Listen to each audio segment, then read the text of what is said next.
James Turner for the untouchable true school sports. Let's go, baby. Bow! Be careful what you wish for because it can become a reality. Yeah. The untouchable True School Sports Empire, and y'all know the rest, man. Now listen, full disclaimer before anybody gets in their feelings and saying I hate Crawford or I hate Canelo. Full disclaimer, and I'm gonna say this in every Crawford Canelo video leading up to the fight. I don't really like the fight like that. I think it's gonna be a listless fight. I think it will be a cash grab. I don't really care who wins. I'm only here to do my job and report on the news and what's happening. So please consider that whenever I say anything about Canelo versus Crawford. I don't care if you're Team Crawford or Team Canelo. I think it's a cash grab. Crawford should be fighting Jaron Ennis. Canelo should be fighting Dave Benavidez. They're both selling out America and Mexico to the Saudis, and that they're letting boxing in North America down by selling out the Turki Alalshikh. And, you know, it is what it is. So that's why I stand on that. Let me make that very clear. I don't give a fuck if you're Team Crawford or Team Canelo. Now that we have that firmly established, this is going to be a big event. Like, I don't think it is going to be a great fight inside the ring, but I do know that this is going to be a massive event because Canelo Alvarez by himself is the biggest star in boxing. So it don't matter who he fights. It's a big deal, right? But then when you talk about him fighting Terrence Crawford, you know, one of the pound-for-pound best fighters in the post-Mayweather era, and definitely a guy that's going to go to the Hall of Fame on the first ballot for sure one day, you know, multiple-time undisputed champion, a great fighter. When you talk about him going up a couple weight classes now to fight Canelo Alvarez, you have yourself not just a great fight, but a mega event. And I think it would be fair to say, objectively speaking, that Canelo versus Crawford is the biggest fight in the post-Mayweather Pacquiao era. Like since that fateful day of May 2nd, 2015, this is the biggest fight since then, for sure, without a shadow of a doubt. So, you know, it's not really in my opinion, it's not a fight that should be difficult to promote. It's a fight that sells itself. You know, the guy's credentials speak for themselves. People are going to be excited. You know, if you're a Terrence Crawford fan, you're going to be excited about the idea of how does Terrence Crawford diffuse the bigger guy or the guy that's at a higher weight class, because, you know, Crawford looked bigger than Canelo when they faced off. But how does Crawford do at 168? Can he beat Canelo, right?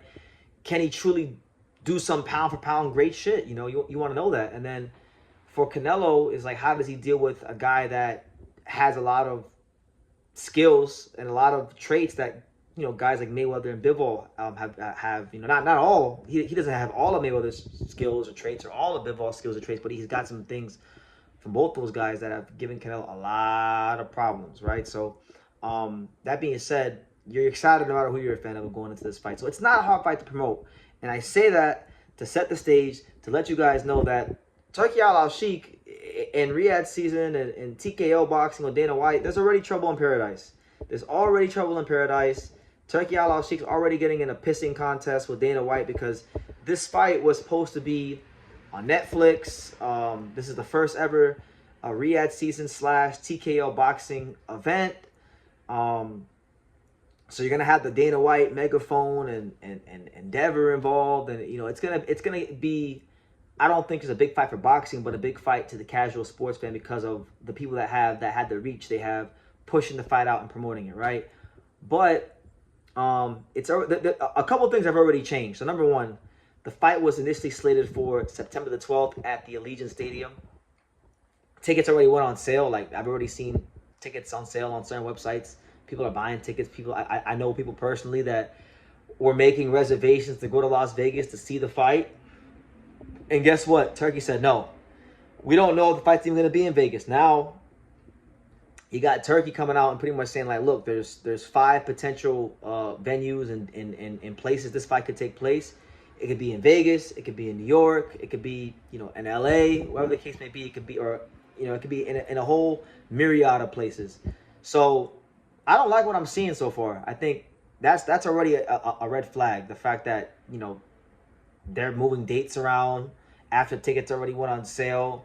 Then, you know, the fight was supposed to be, they were saying it was going to be on Netflix, which I thought would have been great for boxing because look at how massive Jake Paul versus Mike Tyson was. Of course, Mike Tyson being who he is and Jake Paul being who he is and them fighting each other, that brought a lot of intrigue. But of course, with it being on the Netflix platform, it was able to make that fight as big as it possibly could be, make the event as big as it possibly could be. It would have been big no matter where it was at because of who was involved, but it was as big as it could have been because the Netflix platform was involved. The Netflix has a extremely high customer base in the States, right? So I thought this fight being on Netflix was a no-brainer, and now we're seeing that it's not going to be on Netflix. Now they're saying it's going to be on supposedly Riyadh pay-per-view, which is presumably DAZN, right? So that's not good either. The third thing that I don't like is now, I mean, I never cared for this stuff, but, you know, if we're talking about what's good for boxing and how to promote the biggest fight in the post-Mayweather-Pacquiao era, things got to be done properly. So I'm just highlighting some things I've seen, that I'm seeing that are out there.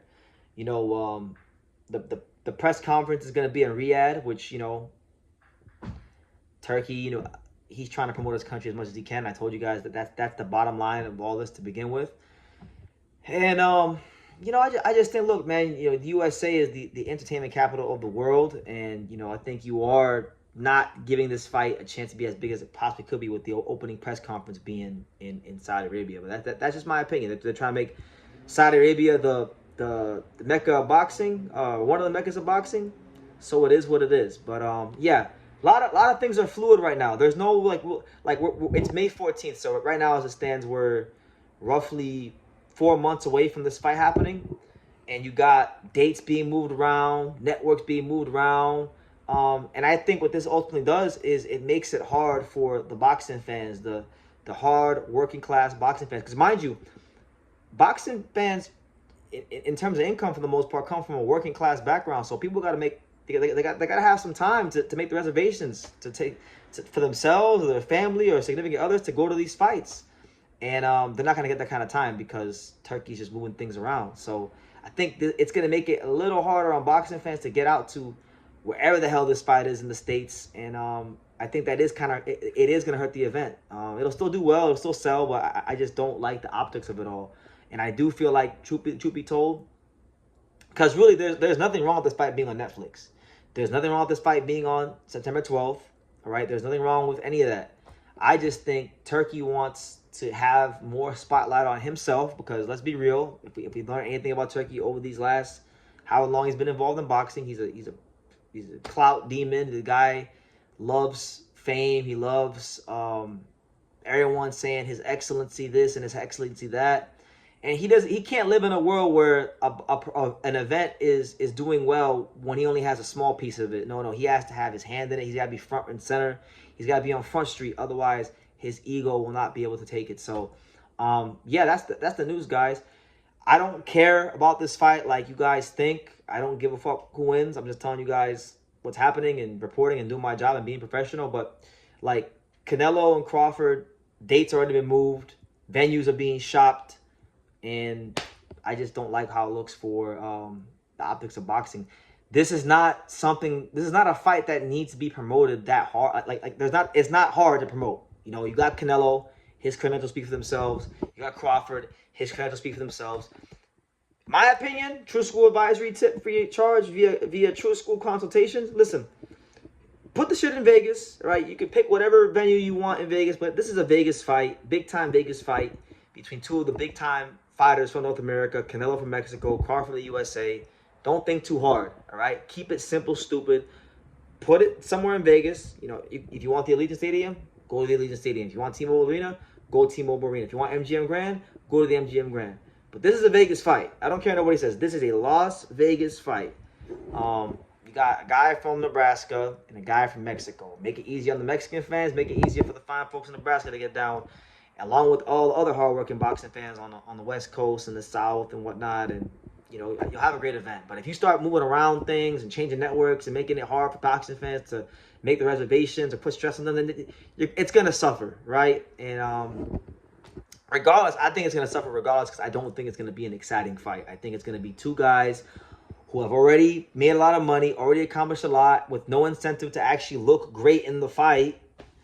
I think you're going to see two guys going in there to counterpunch on the back foot, and you're going to get a lot of listless, boring action. Hopefully I'm wrong. I want to be wrong. I hope Crawford and Canelo go in there and put on a real fight for the fans, and this ain't no like nonsensical farce. But I think it's going to be the latter. And until then, I'll just talk about it, because if I don't talk about it, you guys are going to ask me, BT, what do you think about they're moving the dates. What do you think about it not being on Netflix? And so those are my thoughts. You guys can do with that what you will. Leave your comments down below. Make sure you guys take the time to subscribe. And like I say in every single one of these videos, you could love me or you can hate me, but I'm just a kid from Daniel. So until next time, take care, guys.